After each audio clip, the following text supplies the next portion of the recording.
Hello, everyone. My name is Olivia. I'm 47 years old, and this is one of the most unbelievable stories I've ever experienced.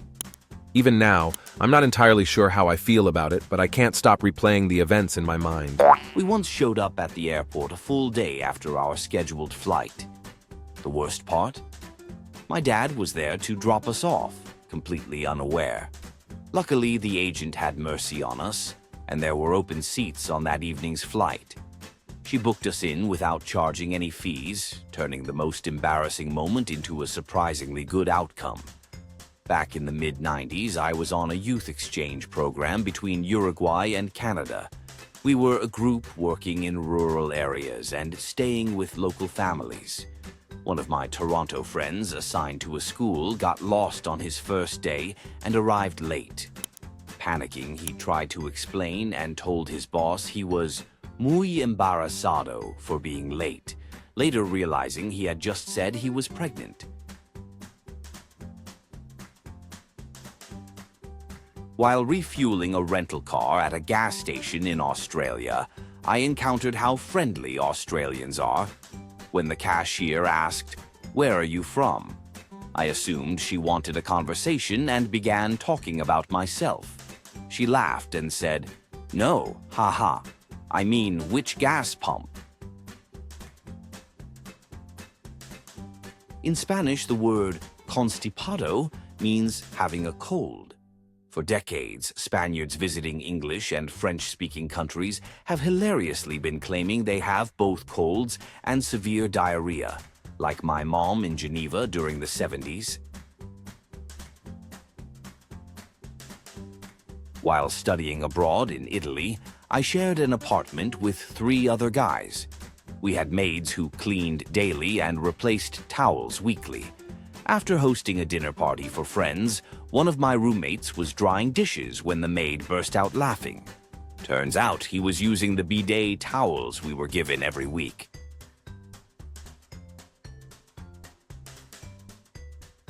In my language, the same word is used for try and taste. While shopping for pants, I mistakenly asked in 3 different stores if I could taste them. Twice now, I've arrived at a hotel on the opposite side of the world a full day before my reservation. Let's just say I'm not great with dates. When I first arrived in the Philippines, I couldn't find my friend. A security guard offered to help, and I explained the situation. He kindly called my friend for me, and I eventually found her.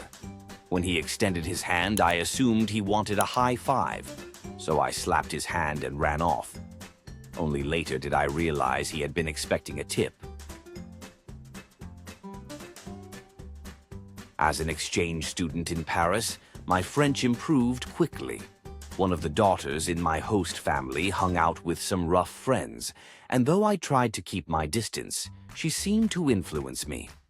At the request of my very proper grandmother, I met one of her old friends at an upscale restaurant.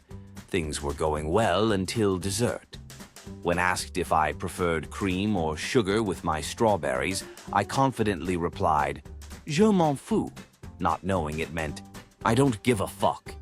I didn't realize my mistake until I was back in the US. My friend and I were dining at a local restaurant in Indonesia, and there was a jar of water on our table. Thinking it was for drinking, we both drank from it, only to notice the locals staring at us.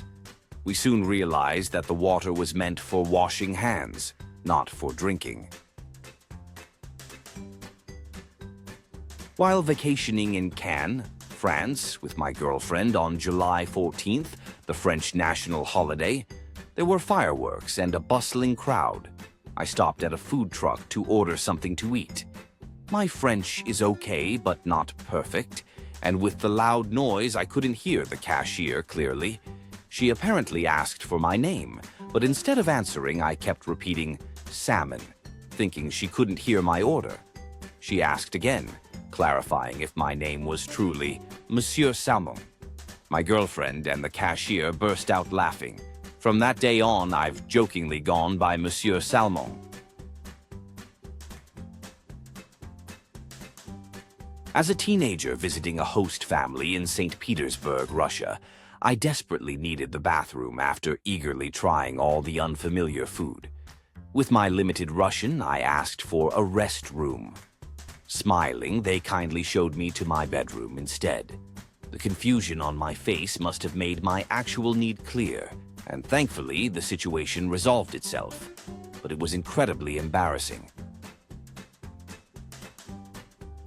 Here's a story about a language mix-up. I love visiting Indonesia and eventually decided I had no excuse not to learn some Bahasa Indonesia. Feeling proud of the few phrases I knew, I would always say, "See you later," when leaving a store, hotel, or restaurant. After 4 days of puzzled looks, I double-checked what I had been saying. I meant to say, "Sampai nanti ya," see you later, but I had been saying "Sampai manti ya," which translates to "until you die, yeah." While staying at a hotel in Orlando with my brother, who speaks limited English, he asked if wake-up calls were available. I told him to call reception. In German, the word for six is sex, which sounds a lot like Essex in English. My brother picked up the phone and I overheard him say to the front desk clerk, Yes, I would like SX in the morning." I couldn't stop laughing.